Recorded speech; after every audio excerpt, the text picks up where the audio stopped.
A little over 6 months ago, right before my book came out, I sent a letter. It was a letter I had waited 14 years to write, and I sent it to somebody who wasn't expecting it at all. And afterwards, I shared that letter on the internet, and it went viral. And a lot of people since then have asked me if the letter was real, if the person receiving it was real. And it was all true. It was all real. And I wanted to give that backstory to you now to explain what exactly happened there. So my book, Only Dead on the Inside, A Parent's Guide to Surviving the Zombie Apocalypse, published on October 10th. And right before it did, I got the early copies. And I sent one to somebody. It was a promise I'd made years before. Let me just read you the letter that I sent. It was, Dear Chris, you're probably confused right now. You received a book you didn't order on a topic you don't care about by an author you don't recognize. Let me explain. Many years ago, I gave a speech at my high school graduation. You weren't there to see me. You were there for your daughter, who was in my class, but you politely listened to me talk anyway instead of getting up to go to the bathroom or faking a heart attack. Later, you asked me for a signed copy of the speech. When I asked why, you said you thought I would be somebody someday. You might not remember making that request. In fact, I'm sure you don't.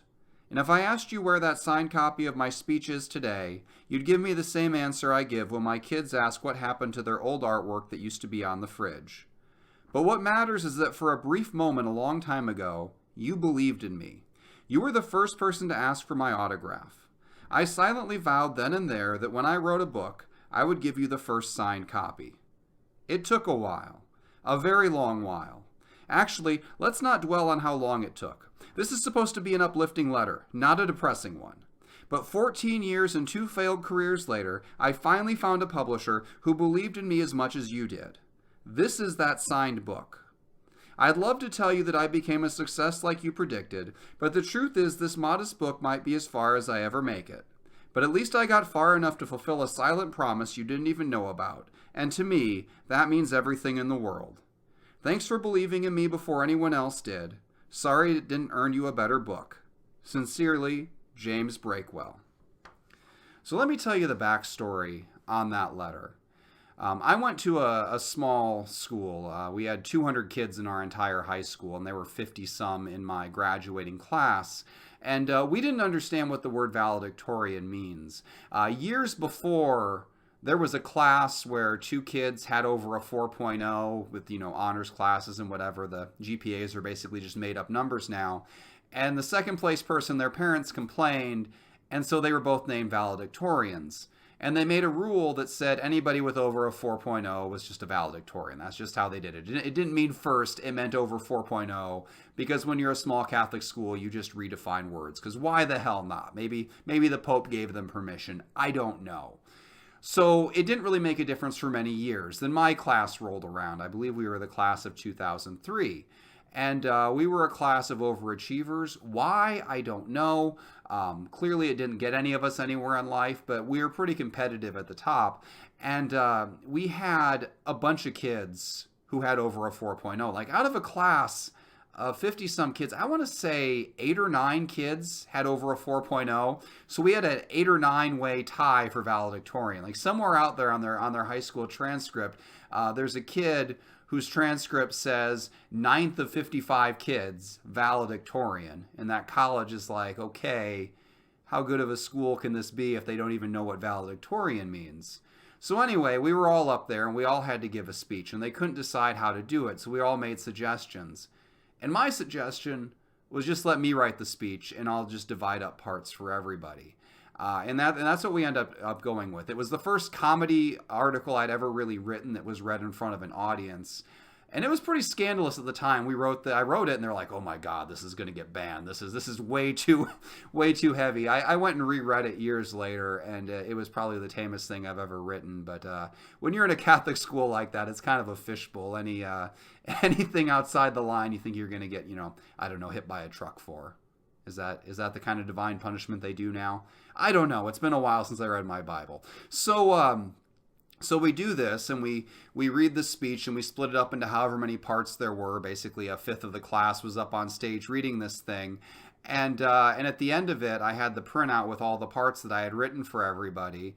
And my friend's mom came up to me and asked for my signature. Now, the first part of that letter, where it says you're probably confused right now. So okay. First of all, Chris is a woman. It's my friend's mom.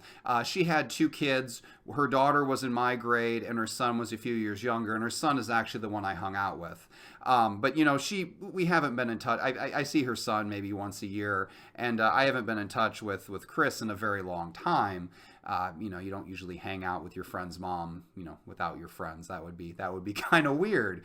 So I don't know that she knew anything about what I had done in the years since. I don't think she knew about my comedy writing. She didn't know that I created the pen name James Breakwell. So that's why it said, a book you didn't order, a topic you don't care about, an author you don't recognize. That's where all those things come in. I mean, she wasn't a stranger, but it's somebody I hadn't had contact with for a very long time. But she did. She came up to me and she asked me for a signed copy of that speech. And I promised myself that I would send her that first signed book. And for a lot of years, it really didn't look like it was going to happen. I always had this idea that I wanted to make a living as a writer, but that's not an easy thing to do. The system is pretty much designed to just crush your dreams. I thought I would work my way up as a reporter. I got in as a reporter. I tried it for a year. I hated it with all my being, and I quit. And I gave up on writing for a while, and then I decided to go another angle. I decided to build up an online internet following by putting out jokes for free. I mean, that's something I'm still doing today, right now, unless you're secretly paying me for this YouTube video and I don't know about it. So I did that, and it just over years and years, I built up a following, and then it went viral. And then finally, in 2016, I got this book deal that I've been building towards all this time. And to be honest with you, one of my first thoughts was, oh my God, I can send this book. I can do this. So I got that. I got the book and I signed it. I made it out to her. You might wonder why I didn't, handwrite the whole letter. My handwriting is awful. If you look at the actual message in the book, people thought it was written by a third grader. Okay, I learned to type at an early age. I had no further use for my fingers to hold a pen, and that skill just completely, deteriorated. If you look at my handwriting, it seems like I'm functionally illiterate. And that's not far from the truth. But I could type out the letter, so I typed the letter and then signed it, and then the only handwritten part was in the book itself. And to find out where she lived, because lots of people have said, well, how did you know where you lived if you hadn't had contact in forever? So I contacted her son, again, who was a few years younger than me, who I'm still friends with, but we don't see each other that much because we're on opposite sides of the country. And he gave me her address. And it just so happened that the day I was sending it out was the day she was moving. So I mailed the book to a house that she actually wasn't living at yet. And when they got up there, when they moved into their new house, when they arrived at the front door, my book and the package was waiting there for her on the front steps. And it was completely out of the blue. She was not expecting it. She said that she teared up. Afterwards, she got my phone number from her son and she texted me about it. But you know what?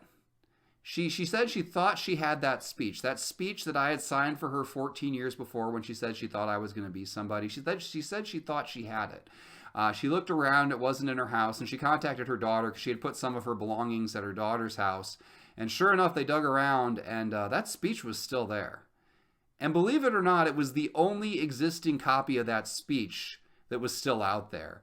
I no longer had a copy. My parents no longer had a copy, but Chris had saved a copy for all those years with my signature still on it. And it just kind of made the story complete. So it was the ending I was looking for. And she actually ended up helping me a second time, and she didn't even realize it. Because after I shared this story on the internet about how I had been waiting all this time to send this book, about how it was kind of my fulfillment of my quest to prove somebody right, I shared that and it went viral. It got, I think it got 43,000 likes on my own page. It got shared on a couple of the photo sharing sites, and I got hundreds of thousands of likes. And for a while, it was everywhere on the internet. And I think a huge portion of my book sales, at least that first week, came directly from this letter about being inspired by somebody years before from that one simple act.